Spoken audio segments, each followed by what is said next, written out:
When I was teaching, we had a lot of laughter in the classroom. And I made a lot of mistakes, and there were times that I just knew that, man, I didn't do it right today. But at no time did I ever look myself in the mirror at the end of the day and say, well, I wasted my life today. I directed the plays. And we were in a district that was always strapped for cash. We never had any money. And so they asked me if I wanted to direct the plays. I said, what's the budget? They said, nothing. I said, okay. So I said, you know what I'll do? I'll write my own play. So I wrote a play that was all about, it was kind of a Dudley Do-Right, had the Canadian Mountie heroes, and I had this kid, his name was Joe. Now Joe was an absolute, he was a perfect hero type. He looked like, a linebacker. He was just this big, broad-shouldered kid, but so gentle. He had this gentle nature about him. And I remember I'd call him out, I'd say, where's my hero? Gotta have my hero out here. And Joe would always be kind of embarrassed by that. Like, oh, don't call me that, Mr. Caperton. Don't call me that. Then I cast his brother. His brother was perfect for the villain. Fast forward through all of the preparation and all, and we had our first performance, and it was for the whole school.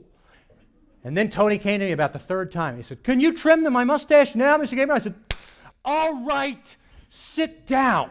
And he sat down. I grabbed the scissors with these big shears, and I went to trim that mustache. And I encountered some resistance, I didn't know, but I muscled through. And suddenly his eyes got real big because I caught this little piece of his lip right here. And I cut it off. And a little piece of this student fell to the desk. Dink! That's my career. Did you see my career just fall to the desk? That is my career right there. That's it. And he began to bleed. Oh, did he bleed? It was a ritual sacrifice kind of bleeding. Now they have in-service training for teachers with titles like Bloodborne Pathogens and You. Those are the things they have now. I had no idea what the procedure was. I just took my coat sleeve and went, oh my gosh, call the nurse. And she came walking in with her little first aid kit. And she gave me a little anatomy lesson. She said, well, the mouth is a very vascular area. I can see that. Help him. So she began to go to work on the bleeding. And she started packing and doing ice and all this stuff she was putting on. And all of a sudden, Tony, my villain, he's bleeding and he's stubbing. He said, what, Miss Caperton, I think it's slowing down.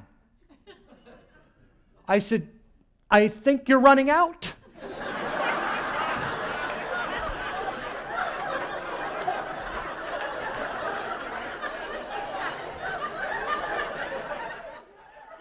I think you're going to flatline here in a minute, Tony.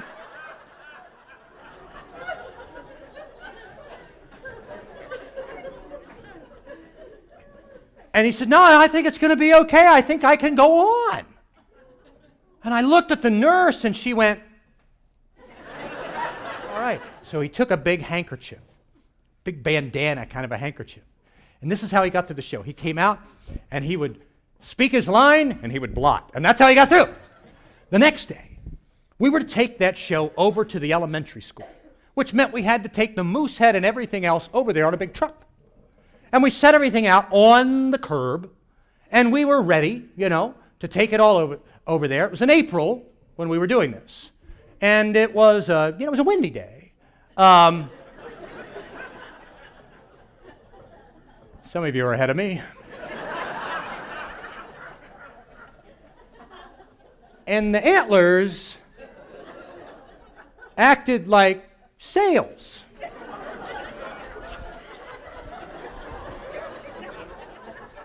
My big hero, Joe, is looking for the truck. I think it's coming, Mr. Caperton. I think that's it right there. And that's when the wind gusted, and this thing fell like a redwood and pinned Joe to the ground. 100 pounds of moose I mean, it swatted him like a bug. Whap! Cut him off mid-sentence. And I thought, I am wiping out the whole family. I'm thinking, okay, now he's walking around like he's just had a stroke. Tony can't pronounce any of the lines that have P's or B's in them.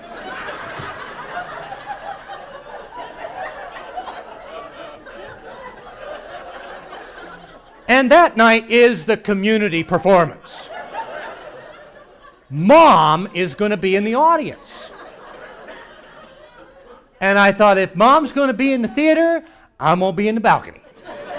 Because there's no way I want to see, after what I've done to her boys. So I resolved that I would be up in the light booth. Now let me tell you about the light booth. The light booth was this ugly little, it used to be a projection booth. This building was built in the 1930s. But in that room, it was covered with what appeared at first to be just graffiti. But when you look closely, you saw it was 25 years of kids signing their names after their show. And so I was thinking, I'm just going to sit here among the names, and I'm not going down there till the whole place is empty. But the kids did a great job.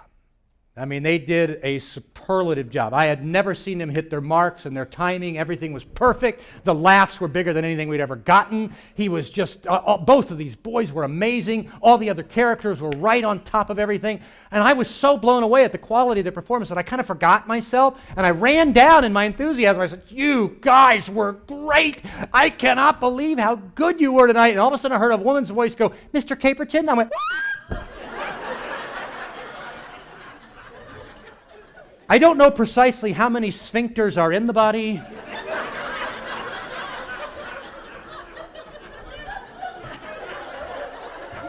But every single one went.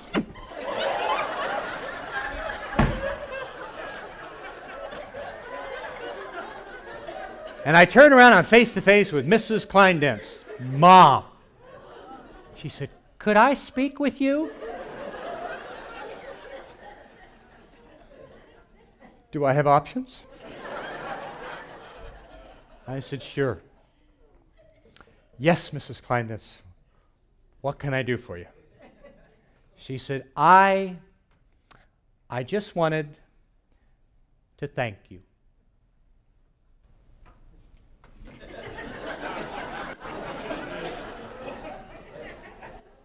She said, I am so proud of these boys.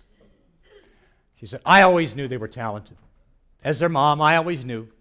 I had no idea they were that funny. She said, that's what you brought out of them.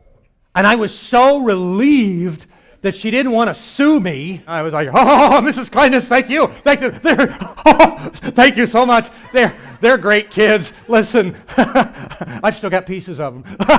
You know.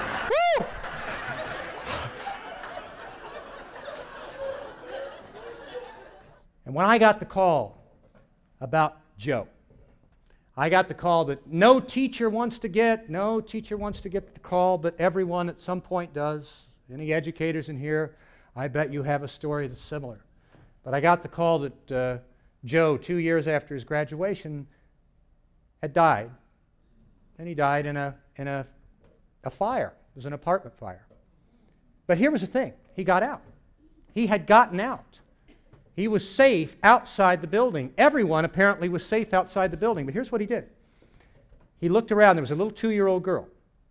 He didn't see her. He assumed she was back inside that building. So without any thought for his own safety, knowing that time was absolutely critical and that apartment building engulfed in flames, he ran back in to that flaming building. And it was that superheated air that when it came rushing out of there, it put his heart into arrest.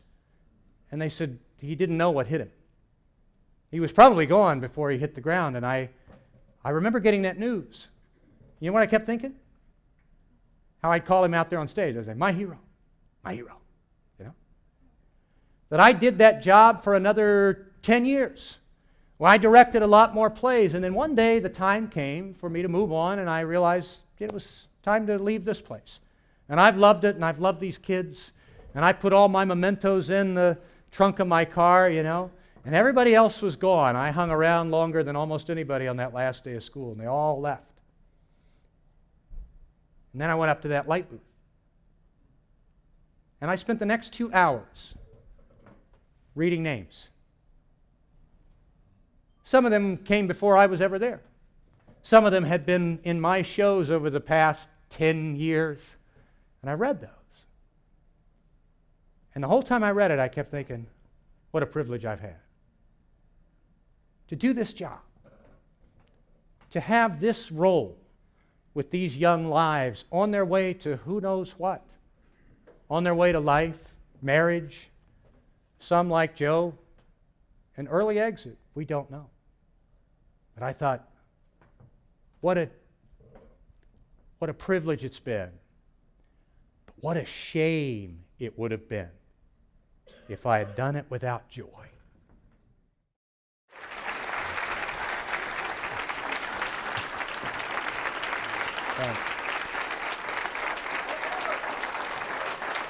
Thank you very much.